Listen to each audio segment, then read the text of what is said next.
नमस्कार, मैं रोहित। आप देख रहे हैं बिहारी कलम। अभी हम लारी में हैं और लारी के ही चंद्रभूषण शर्मा जी हैं जो पंडित यदुनंदन शर्मा से मिले थे। उनके बारे में कुछ जानते हैं, इनसे जानेंगे। आप पंडित यदुनंदन शर्मा जो असाधारण नेता थे, किसानों के लिए इतनी बड़ी लड़ाई, किसानों के इतने बड़े नेता हुए, उनके बारे में आप उनसे मिले, कैसा लगा उनसे?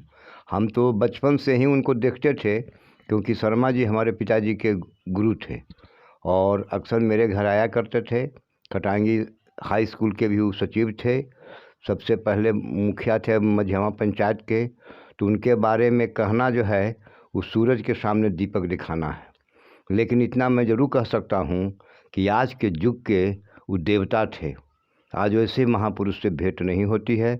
उस सिद्धांत वाले, उतना कर्मठ, उतना ईमानदार तो हमको तो नहीं मिले। हमको याद है कि हम 77 में जब जगजीवन राम जी का पटना गांधी मैदान में भाषण हो रहा था, तो हम और शर्मा जी और हमारे पिताजी मंच से के नीचे खड़े थे। एकाएक जगजीवन बाबू की नज़र इन पर पड़ी और वहाँ से एक आदमी को भेजकर इनको मंच पर बुलाए।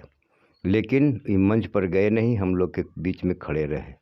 जब सभा समाप्त हुई तो पुनः जैसे कि उतरे और जगजीवन बाबू अपनी गाड़ी में इनको बैठाकर डाक बांग्ला में, पटना डाक बांग्ला जो फ्रेजर रोड में चौराहा पर है, वहाँ पर ले गए। अच्छा, ये बात रही। और विशेष करके स्वामी सहजानंद सरस्वती के तो इस शिष्य थे। इनके गुरु स्वामी सहजानंद सरस्वती थे, जो किसान के तो पूरे हिंदुस्तान का, बिहार का क्या, हिंदुस्तान के नेता थे। और स्वामी जी के ही सानिध्य में रहकर ये भी महापुरुष किसानों के लिए इतना किए जिसको हम शब्दों से व्यक्त नहीं कर सकते हैं। और ख़ास करके मझियामा के बारे में तो लोग कहते हैं कि वहाँ पर आज भी सबसे कम मालगुजारी वहाँ जो है से लगान है मझियामा का ही।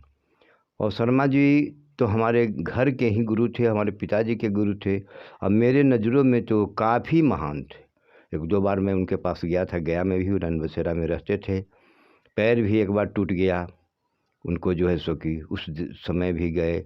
मैंने कहना नहीं है, मैं उनका सत बार नमन करता हूँ। ऐसे महात्मा का जन्म भगवान करे कि हर बार, हर युग में हम लोग के बीच में हो। मैं इससे ज़्यादा और क्या कह सकता हूँ। यदुनंदन शर्मा से आप मिले, केवल गया में तो मुलाकात हुई और कहीं मुलाकात हुई? हाँ, हमारे घर पर ही आते थे। अच्छा। मेरे पिताजी से मिलने आते थे, समझे ना। हम पटना में भी वो हमारे पिताजी के साथ आए, या पटना में मेरे पिताजी उनके पास गए।